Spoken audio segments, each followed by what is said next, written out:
Welcome to the OCIA Book Club. My name is Rosie Hernandez, Director of Formation and Evangelization.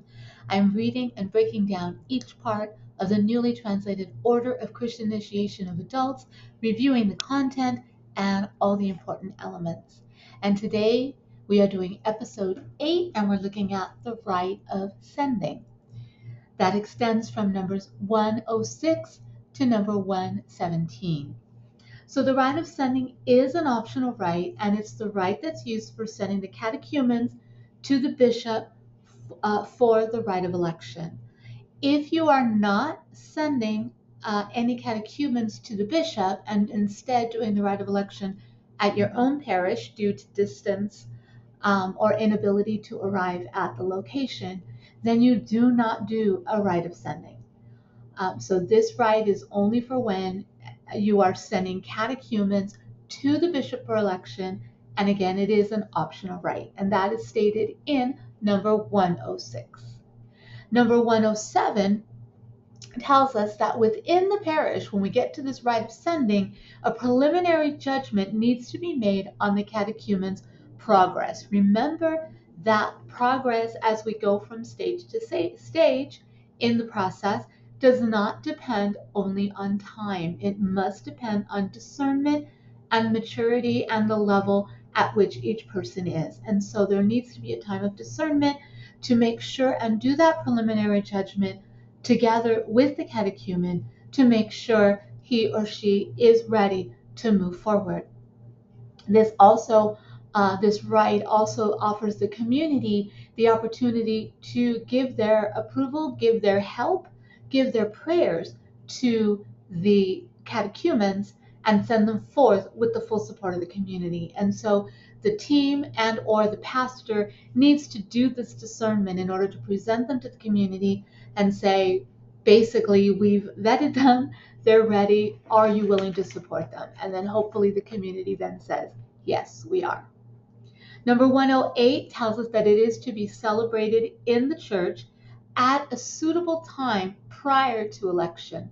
So since here in our diocese, the rite of election is on the first Saturday of Lent, yes, the first Saturday of Lent, then the best thing to do is to have it the Sunday prior, if that is available. It can be earlier than that, but it really shouldn't be too much earlier.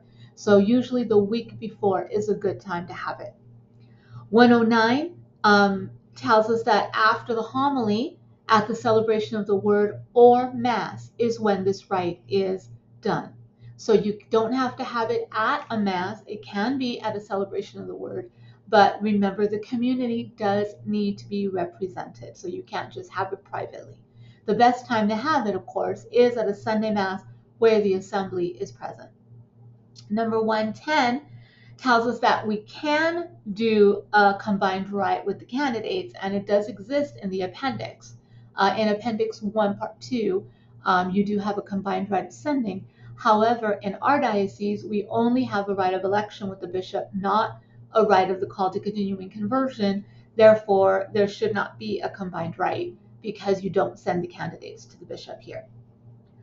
Number 111 tells us that after the homily, someone presents the catechumens to the celebrant, and then the celebrant invites them forward.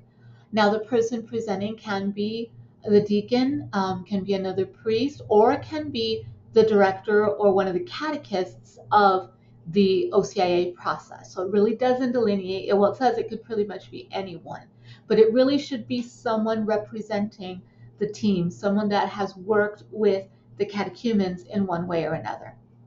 That's just the best representation. But it could also be your deacon, or it could also be your parochial vicar, any person that is chosen to do this presentation. And then the celebrant will say, okay, will you please come forward? In number 112, it talks about the godparents, that the godparents now verify that these catechumens are ready. So this basically means that the godparents have had a relationship with the catechumens and really do back them and say, yes, these are the ones who are ready to go forward to the bishop for election so that they can do their final preparation for the sacrament. So really, the godparent should be a part of the catechumen's life already for some time. They don't necessarily have to be a part of the process at your parish, but at least that they know the catechumen well enough to say, yes, they are ready. I've deemed them ready, because that's basically what they're saying. Number 113 then talks about the book of the elect, and the book of the elect it can be different at any location. For some parishes, they will have the catechumens sign the book of the elect during the rite of sending. Others will have a little mini ceremony beforehand and have them sign before and then come in with the book already signed. It's really going to depend on your parish, the time, and how many catechumens you have. If you have 30 catechumens, having them all sign it during Mass, unless it's very well organized, will take quite a while. And so it's good to decide that amongst yourselves.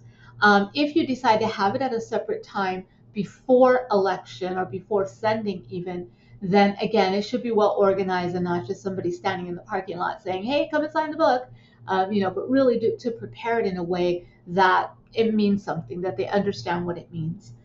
In our diocese, we do not sign the book at the rite of election. When you come to the rite of election, the book should already be signed by all the catechumens. So that's something to be aware of. Number 114 continues to talk about after the book is presented, you have intercessions, and you can use the ones that are there, or you can write your own that are similar. Now, the thing with the intercessions is you have a choice. You can either make them just for the catechumens and then dismiss the catechumens right away, or you can include the one for the church and for the world in general, that like you normally would on regular intercessions on a Sunday. You could put them in with these intercessions, do these intercessions, then do the dismissal, and then you don't have to go back and do intercessions again with the community. So you have the choice of either doing them only for the catechumens, dismissing them, and then doing a creed and intercessions with them afterwards, or you can just combine all the intercessions together and do it just once. If the universal prayer at Mass, the regular Sunday ones, will be omitted, then you have to add the one for the church and the world to the ones for the catechumens, okay, to make it complete. Those two must be present to make it complete. Number 115 then tells us that the prayer over the catechumens comes at the end of the intercession. So instead of the normal little prayer that's written for the priests to say the end of the intercessions to close them off, instead he will go directly into praying over the catechumens and giving them the blessing to go forward to the bishop. Number 116 then gives you 4 options for dismissal. If the catechumens are going to be dismissed and Mass is continuing, then you can use either A or B. If they are staying, for some reason there is no dismissal, then you use C. But if there is no Eucharist, so if you're just having a celebration of the Word and then the rite, then you use D. So it's important to know which one is appropriate to use for which occasion. Number 117 then says if you've dismissed them or if they're going to stay and Eucharist is going to continue, then the petitions, if you're going to repeat petitions, you do them again and then follow Masses as usual. Or you can do, or the universal creed, the universal prayer and the creed can be omitted, just depending on the situation that you have. So if, for example, you decide to add the 2 intercessions into the intercessions of the catechumens, then he does the prayer over them as the ending of the petitions, then the dismissal, and then the creed could be omitted if you would like. But if it's a Sunday or if it's a day that really the creed needs to be said, then you can just continue with the creed and intercessions as normal on a Sunday, do the regular intercessions. So you have some choice there in order to make it just whatever's suitable for the community that you are working with. So that's a brief explanation of the Rite of Sending. I really do encourage everyone to read this section well before, at least a month before you need to do this rite. So sometime in the beginning of January, start reading through this rite to make sure you understand fully what it means. And remember, only the catechumens are part of the Rite of Sending if you are sending them to the bishop. If you are not sending them to the bishop, then you do not do a Rite of Sending. Instead, you do the first Sunday in Lent, you can do the Rite of Election. With permission of the bishop, you can do the Rite of Election in your parish. And that is if you are if it's due to distance or some other extraordinary circumstance that you cannot make it to the bishop. So next week we'll look at the rite of election.